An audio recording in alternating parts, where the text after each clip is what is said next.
don't you tell us the story if you want to say something to your mother? He wasn't there. Where you was there? I was at Hector. When? How does he not know where he was yesterday? It's not even 24 hours later. How does he not know that? I say I was at my boy's Hector. No, you weren't, because you were leaving the house at 1:49. We have him on. How does he not know where he was yesterday? Alex, it's not even 24 hours later. That question, pulled directly from the body camera footage of the Ansonia Police Department, wasn't asked by a lawyer in a sterile courtroom. It was shouted by Jose Morales' own stepfather in the hallway of their family home. At 4 o'clock in the morning on December 3rd, 2019. The words hang in the air of the police, recording like a verdict delivered before the trial. Think of the human memory as a Polaroid picture. You pull it from the camera, and within seconds, the image sharpens from a chemical blur into a defined, irreversible record of where you stood and what you did. For most people, the preceding 24 hours don't vanish. But in this case, the defendant handed investigators a blank photograph and called it his alibi. Before we go deeper into what the documents actually show, make sure you're subscribed to the VerdictOrigin. Because we don't just cover the story, we follow the evidence. The official record from the Connecticut Superior Court in Milford establishes a simple, devastating timeline. On the morning of Monday, December 2nd, 2019, Christine Holloway, a 43-year-old daycare worker and mother, failed to arrive at Bright Morning Star Daycare in Bridgeport. It was the very next day, now it's December 2nd, that another 911 call was made to the Ansonia Police Department. This was at 12:52 p.m.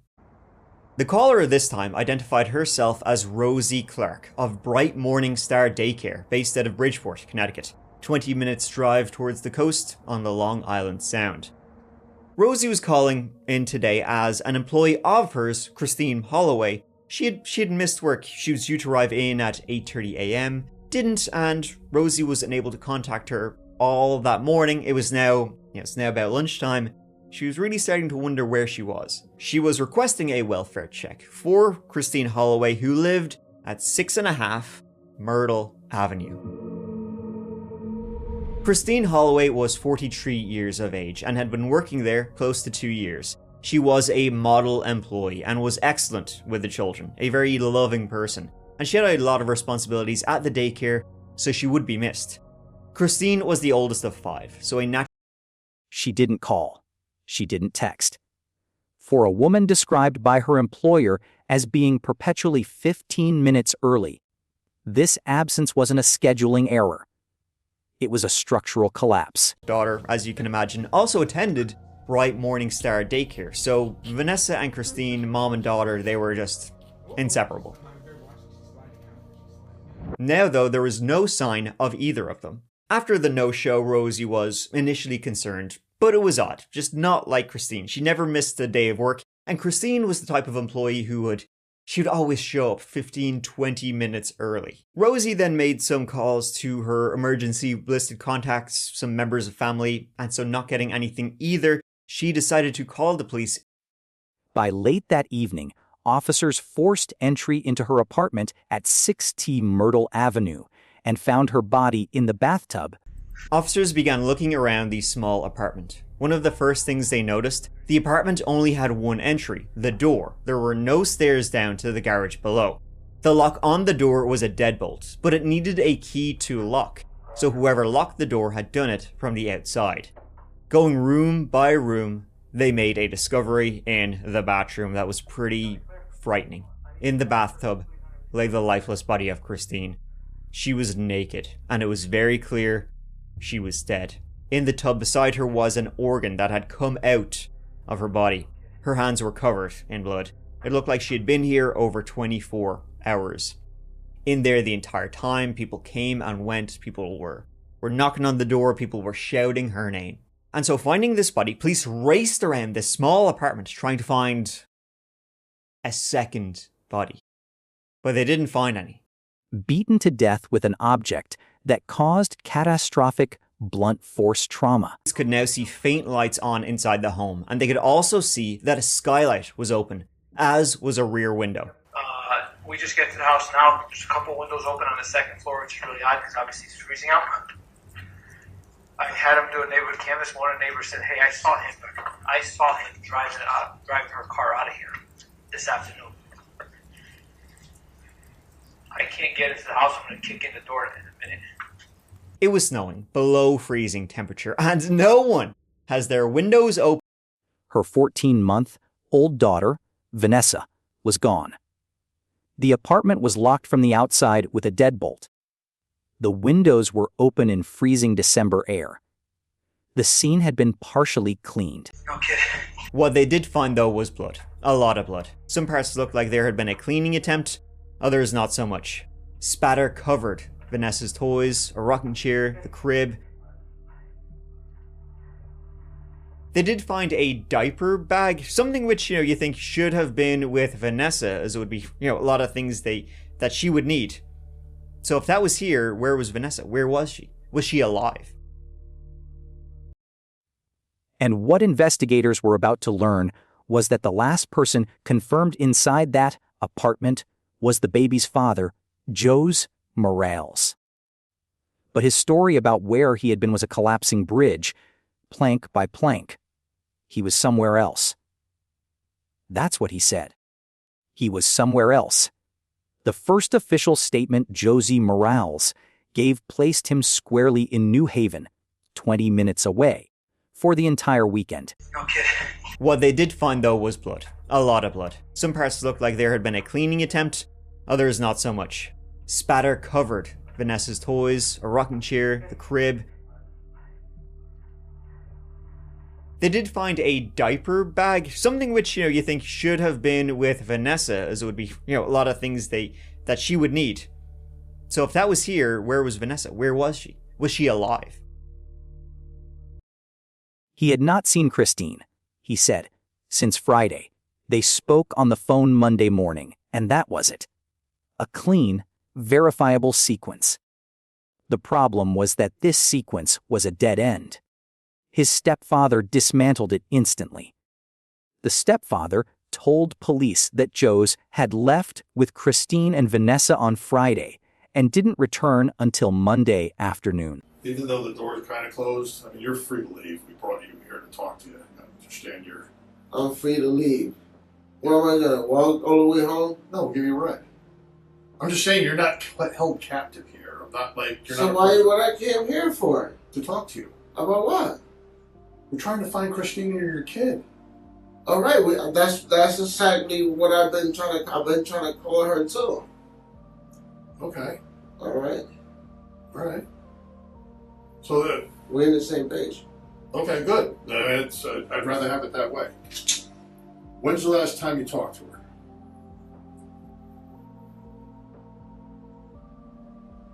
I talked to her, I think it was Monday morning when she was going to work. So that was yesterday morning, Yeah. Monday. Did you stay over there this weekend? No.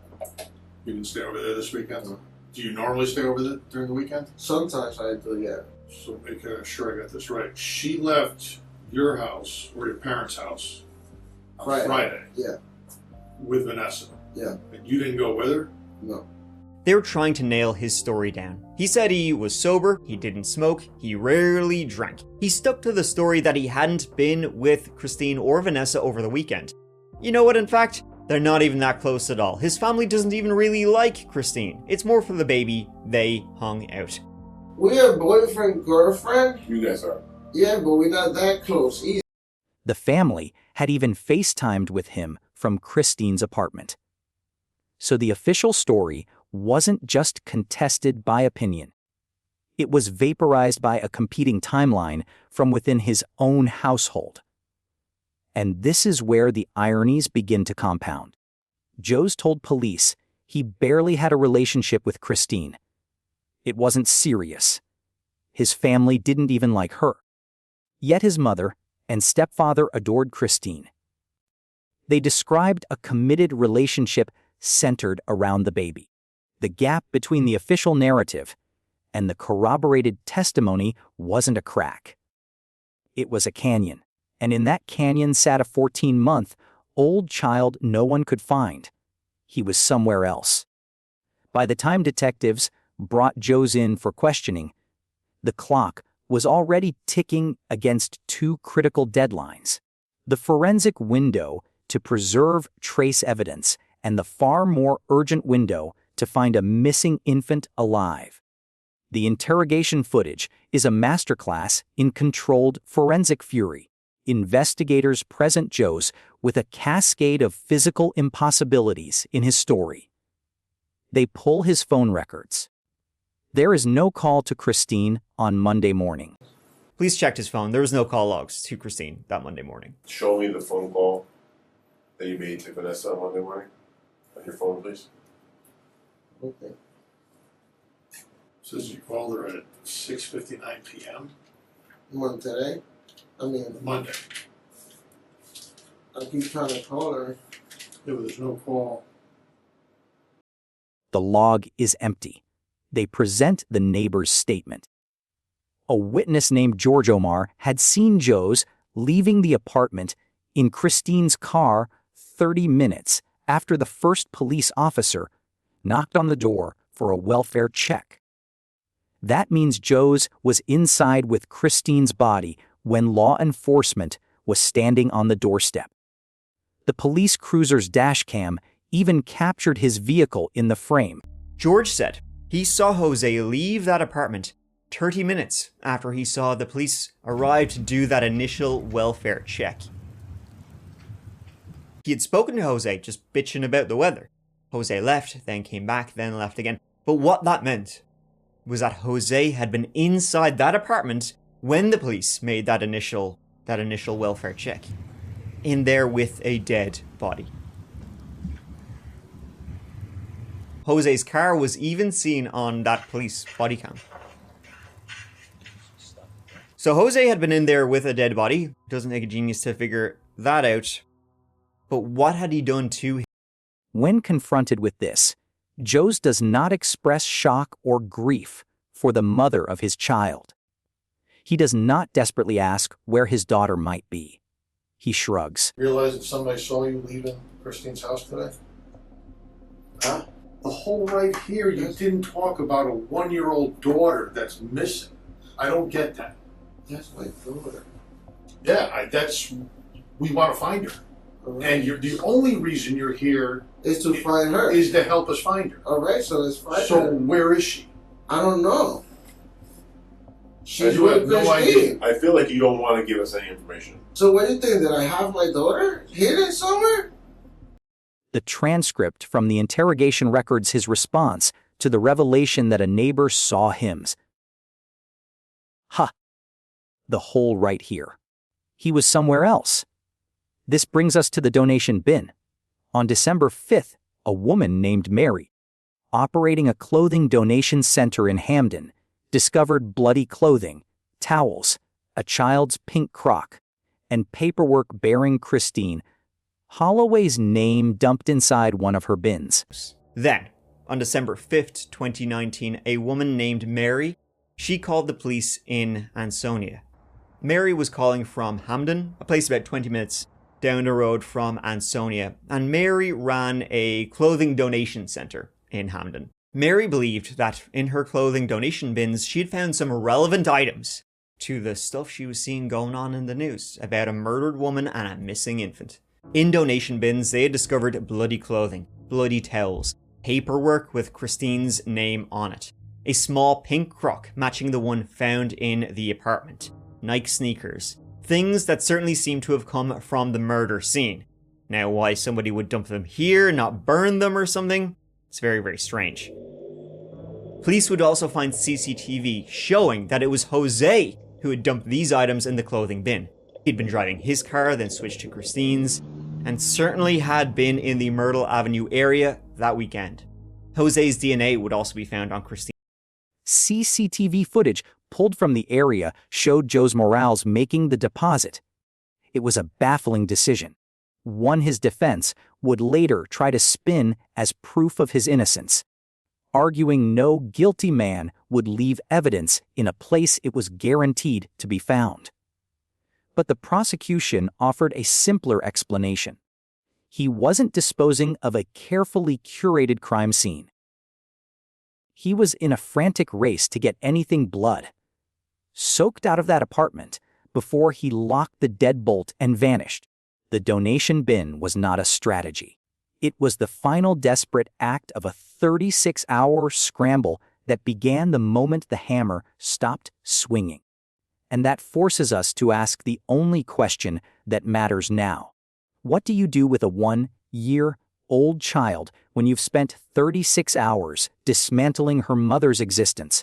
The trial in 2025 placed all of this before a jury. Over 5 years later, in 2025. The only conclusion that you can possibly make from the credible evidence is that on December the 1st of 2019, sometime after 2 a.m.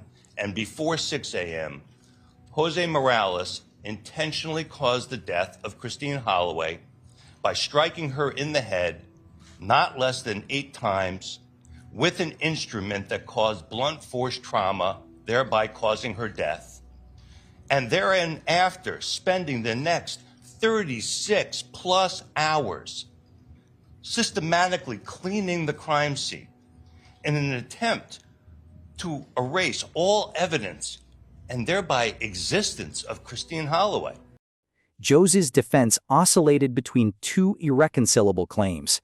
First, that he did not commit the murder, and second, that if the evidence suggested otherwise, he must have been in a PCP-induced blackout and had no memory of the event. The state's forensic expert dismantled this systematically. There was no drug paraphernalia found in the apartment, no toxicology evidence. The 911 call from the early hours of Sunday morning, a slurred, nearly unintelligible mumbled, was the only audible suggestion of impairment, and even then, the jury was asked to believe a sequence that required him to be functional enough to clean blood spatter from a child's rocking chair, but too incapacitated to remember beating a woman to death. The judge noted in sentencing that aside from the defendant's own testimony, there was no independent evidence of PCP intoxication whatsoever. The jury returned a guilty verdict for murder, and the court imposed a sentence of 60 years, which Connecticut's statute defines as life. The jury did not buy it and convicted him of murder. He was sentenced to 65 years in prison for killing Christine Holloway. The court will also note, however, that the court has no evidence in the trial, aside from the defendant's testimony, of any PCP intoxication at the time of the murder and the tampering of physical evidence in terms of laboratory results. So the evidence was limited to the testimony of Mr. Morales. The following sentence is hereby imposed as to the finding of guilty of the crime of murder of Christine Holloway. It is the sentence of the court. But the legal proceeding left one box deliberately empty. Jose Morales has never been charged with the disappearance of his daughter. Where is she? Is she alive? Jose has never said anything. He still continues to... It's been over 6 years since Vanessa disappeared, and he has not said anything. He still sticks to that story of these two clearly made up people coming in and taking her. She remains missing to this day. No sign has ever been found. Even on the CCTV we have of him dumping items, we don't know. There's nothing there. Horrifyingly, was little Vanessa in a bag he dumped somewhere? If he killed Christine, it's very possible he killed her too.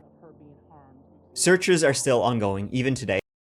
Vanessa's blood was not found in the apartment, though the medical examiner noted she could have been harmed in ways that would not leave hematological evidence. The diaper bag remained in the apartment. The car seat was seen being loaded into a vehicle by a witness. I was gonna call police, but I The words that the guy said to me kept ringing in my head. I cleaned the area that had the big, where it was a lot of blood, because it was blood in many different spots, and there was droplets of blood around. So I did the floor area. Okay. And the carpet. You stated on direct that you saw people coming into your home. That's correct. And Jose Morales still tells anyone who asks that 2 intruders took her. Mr. Morales, did you kill Christine Holloway? No. Mr. Morales, were you so intoxicated on a substance, PCP or alcohol or any other substance, that you do not remember killing Christine Holloway? I did not kill Christine Holloway. I just want to be sure, right? We heard the 911 tape. Is there any possibility that this is a delusion that you are engaged in? No. Okay. And you're 100% sure of that? I'm 100% sure that people came into the apartment. People came into your house and they killed. Well, one of them did, yes. A story he invented after every other story collapsed. So now, with all of this, Jose was interviewed once again. And he, if you can believe it, he had a brand new story for the cops. See, on Friday night, he had been smoking PCP with Hector, and Hector had given him a little doggy bag filled of stuff. Mad for it. Then he had been with Christine and Vanessa all weekend. They hung out all day Saturday, putting up the Christmas tree, yada yada. Usual stuff when you're just chilling out in the early December weekends. Then, come Saturday night, after a day of just chilling around the apartment on Myrtle Avenue, he'd gone out and smoked some of that PCP Hector had given him. After that, he said he was high as a kite, so he needed to go to the bathroom and smoke a little ciggy. Went into the bathroom, smoked a cigarette with the window open, while Christine and Vanessa were inside the apartment. However, looking out the window late on a Saturday, he said he saw 2 people jogging along Myrtle Avenue in the snow, in the cold, jogging right towards their apartment. That's when he said, "No way, Jose, I'm calling the police. This is sketchy, this is weird, I'm getting freaked out." That was that 911 call where he sounds slurred. He does sound like he is on something. Christine was in the background of that call, telling him to be quiet, don't wake the baby. Now, nothing about this is believable. If A, he's retelling a story he believes to be true, well, you're high as a motherfucker on drugs, so we can't believe what you say. And B, we can't believe what you say because it's you telling the story. His story goes, though, that these 2 people broke in to the apartment. There was nothing broken on the door other than the police breaking their way in, but that's beside the point. They broke in, they smacked Jose, he went down. Then they took Vanessa. One of the guys took Vanessa and started running out of their apartment. Christine went after them, started trying to claw to get her daughter back. The other guy had a crowbar. He bet Christine to death in the living room of the apartment. They then said to Jose, "We will do the same to your daughter if you call the police." These 2 mysterious killers then left. Freaking out about this, not wanting to call the police if they'll kill his daughter, not wanting people to find Christine like this, he cleaned up the scene, put his girlfriend's body in the bathtub with like her skull hanging out, and then washed up and then dumped some of the bloody items in a donation bin rather than burning them in a donation bin where they would most certainly be found. Yeah. He never told the police this before, and during one of the multiple interviews they had done, because, hey, he was on drugs. And, you know, I just remembered now what happened. Can you believe it? The drugs made me forget. The Ansonia Police Department maintains an open and active case file on Vanessa Morales, accessible to the public under the Connecticut Freedom of Information Act. The evidence docket number is available in the state judicial portal. Go look at the timeline yourself, the 911 call, the body cam footage, the witness statements, and come back to the comments with an answer to one direct question. What possible explanation accounts for a father locking a deadbolt from the outside on an apartment containing his dead girlfriend, driving her car to dump her blood, soak clothes in a public bin, and never once calling 911 for his missing child. If this forensic breakdown gave you clarity on a case that still lives in legal limbo, make sure you hit like. Share this with someone who follows missing persons investigations. Subscribe to the VerdictOrigin and turn on notifications, because we will be back the moment there is an update on Vanessa.